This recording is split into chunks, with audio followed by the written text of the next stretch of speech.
Welcome back to NASCAR Report today. If you're new here, this channel is all about the biggest moments in NASCAR and motorsports. So if you enjoy stories like this one, stick around. And if we're not already at 1,000 subscribers on this channel, please consider hitting that subscribe button before the video ends. Now let's get into one of the wildest nights motorsports has seen in years. On a single Saturday night, roughly 16,000 people stopped watching a race and started watching an airplane instead. A tiny icon on a flight tracking map, crawling its way from Virginia toward Iowa, became the single most tracked flight on the entire planet. And the reason was simple. Inside that plane was a race car driver trying to pull off something that, on paper, should have been completely impossible. That driver was Kyle Larson.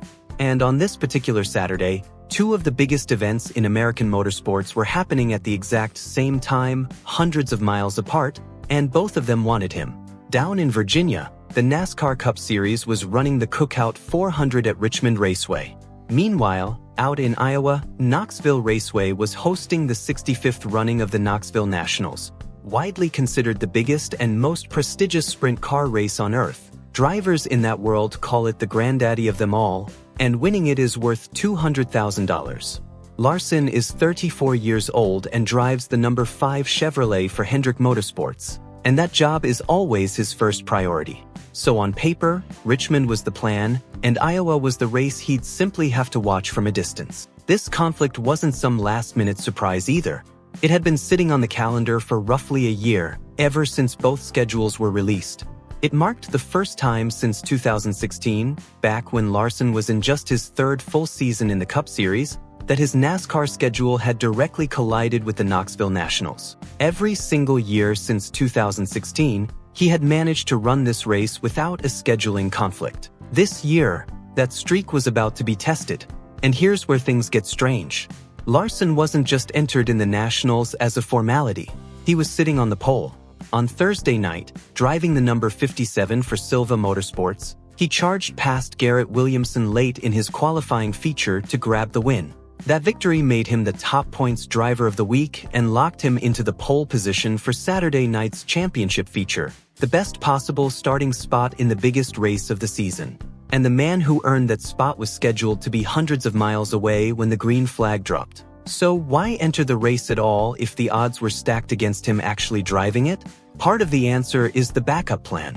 A crew member named Trevor Canales was set to climb into Larson's sprint car, take the green flag from the pole, and immediately pull into the pits. In racing circles, that's called a start and park, and it still collects a paycheck, in this case worth $15,000. For a part-time operation like this one, that kind of money matters. There was even precedent for it.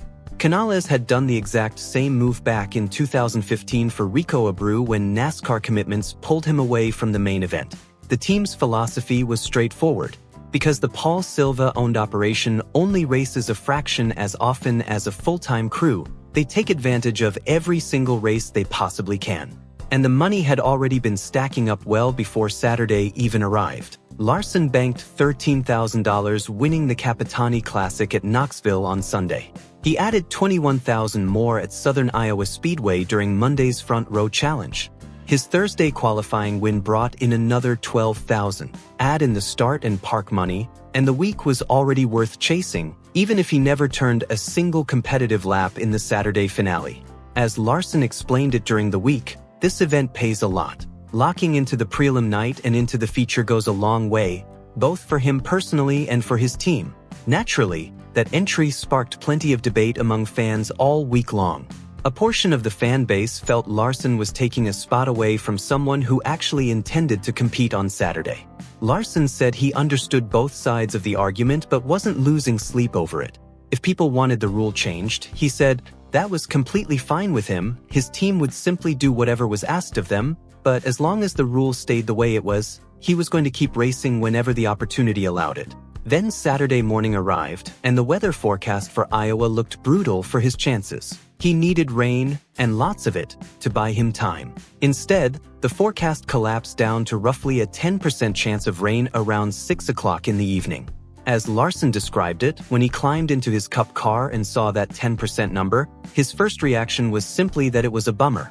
He allowed himself a moment of disappointment, and then he shifted his focus entirely onto the Cup race in front of him. That Cup race did not start well. Larson qualified 30th on Friday afternoon at the 3/4-mile Richmond short track. Early in the race, he fell a full lap down to the leaders and finished stage 1 back in 25th. It was a grind, nothing more. But by the end of stage 2, he had clawed his way up to 13th, which earned him the free pass back onto the lead lap. That was the pivotal call of the night from crew chief Cliff Daniels, who gambled on fresh tires late in the stage to give his driver a shot at contention. Daniels later admitted it was a risk given how few tire sets they had left, but it turned out to be exactly the right call. Early on, harsh sunlight had baked the track surface and made passing almost impossible, so getting Larson back onto the lead lap was crucial. And while all of that was unfolding in Virginia, the sky over Iowa opened up completely.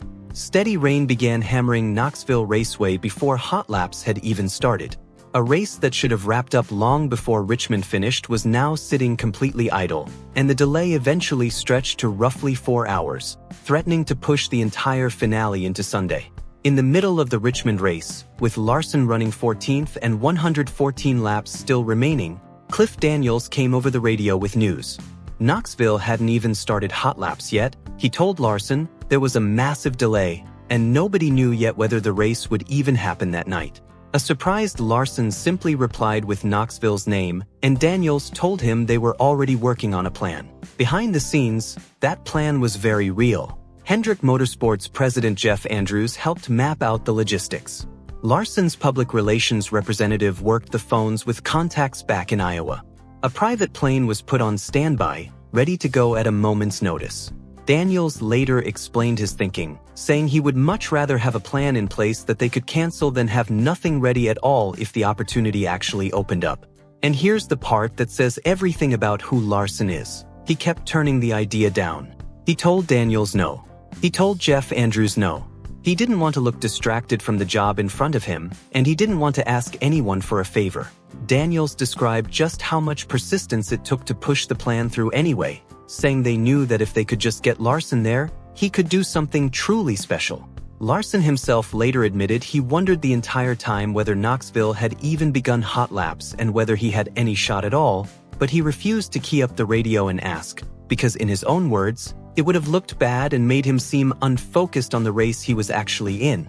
Something shifted the moment Larson realized Iowa was genuinely still possible. His Richmond race turned around almost instantly. He rocketed forward late in the race and brought the number 5 car home in 6th place, his best finish since late June. It also snapped an ugly stretch where he had finished outside the top 30 in 4 of his previous 5 races, a slide that had dropped him as low as 10th in the championship standings. He needed a strong run, and he delivered one at exactly the right moment, climbing back up the points with only 2 races remaining before the playoffs began. The checkered flag waved at Richmond right around 10:16 at night, Eastern Time. Larson parked on pit road, unbuckled, and sprinted straight for a waiting vehicle that rushed him to Richmond International Airport. A chartered jet was fueled and ready to fly him to Pella, Iowa. He was wheels up by roughly 10:57, less than 30 minutes after the checkered flag. The flight itself took about 118 minutes. Daniels had already excused him from his usual post-race media obligations, and the team had loaded the plane with food and hydration so he could recover in the air.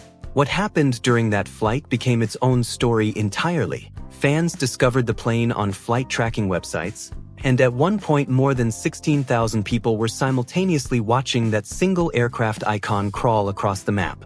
It briefly became the most tracked flight anywhere in the world. Knoxville Raceway even threw the live flight tracker up on their giant video board, turning an aviation website into part of the race broadcast itself. When Larson later heard about that statistic, his reaction was simple. He said it was pretty cool because he figured whoever was being tracked that closely would normally be someone like a celebrity, not him. He landed in Iowa close to 1 in the morning, where a police escort was already waiting to rush him straight to the track. Larson arrived at Knoxville Raceway before the feature had even taken the green flag. He missed hot laps entirely. He didn't get a single warm-up lap. He simply showed up, buckled in, and went racing on the single biggest night of the sprint car season. Then he made it look effortless. Larson started first and led every single one of the 50 laps. Sheldon Haudenschild took a run at him. So did Carson Macedo. Neither one could do a thing about it. At one point, his lead stretched to nearly 4.8 seconds. Along the way, he lapped 12 other cars, a group that included past champions and top competitors from around the country. Larson took the checkered flag in the early hours of Sunday morning and captured his fourth career Knoxville Nationals title. Even the driver who finished second sounded genuinely happy for him afterward, saying that Larson simply kept pulling further and further away, and adding that if he was going to lose this race to anyone, he was glad it was to the best there is. In victory lane, Larson was still processing what had just happened. He called it extremely surreal, admitting that over the previous few days he'd felt almost no emotion at all because he assumed he wouldn't get the chance to race, holding on to only the faintest glimmer of hope in the forecast. He said it plainly, it was just wild that he was even standing there that night. He made sure to credit Hendrick Motorsports for supporting him, saying he wouldn't have any of his Knoxville Nationals championships without their backing, and that it meant everything to him that the organization loved dirt racing as much as he did. He also praised car owner Paul Silva as a strong, smart mind who can read the car better than the driver can even feel it. There was one more thing on his mind. All week long, a section of fans had criticized him for entering the preliminary night knowing he was expected to miss the finale. After the win, he answered them directly, saying he hoped everyone who had been complaining now understood exactly why they entered, because this was the best-case scenario, and it was exactly the reason his team ran the Nationals in the first place. Now let's look at the numbers, because they tell the real story of the night. Larson now has 4 Knoxville Nationals titles, coming in 2021, 2023, 2024, and now 2026, all 4 within the last 6 runnings of the race. That total ties him with Kenny Weld and Danny Lasowski for the 4th most all-time, behind only Doug Wolfgang with 5, while Donnie Schatz with 11 and Steve Kinzer with 12 remain at the very top of the all-time list. The record book took plenty of other hits too. This marked his 16th career win at Knoxville Raceway and his 40th career victory with the World of Outlaws Sprint Car Series, making him just the 22nd driver in history to reach that milestone. Leading all 50 laps also pushed his career total of Knoxville Nationals feature laps led into 3rd place all-time, behind only Schatz and Kinzer. He went 4 for 4 in sprint car features during Nationals week, winning on Sunday, Monday, Thursday, and Saturday without a single loss, and he's believed to be the only driver ever to sweep 4 feature wins in one Nationals week. His total earnings for the week crossed $212,000. One driver, 400 laps of Cup racing in Virginia, a jet ride across the country, 50 laps led on dirt in Iowa, all in a single night that nobody who watched it will ever forget. That's the full story of one of the most incredible doubleheaders in motorsports history. Thank you so much for watching this video all the way through here on NASCAR Report today. If you enjoyed it, drop a like, leave a comment telling me what you think, and if we haven't hit 1,000 subscribers yet, please take a second to subscribe so you don't miss the next story. Thanks again for watching, and we'll see you in the next one.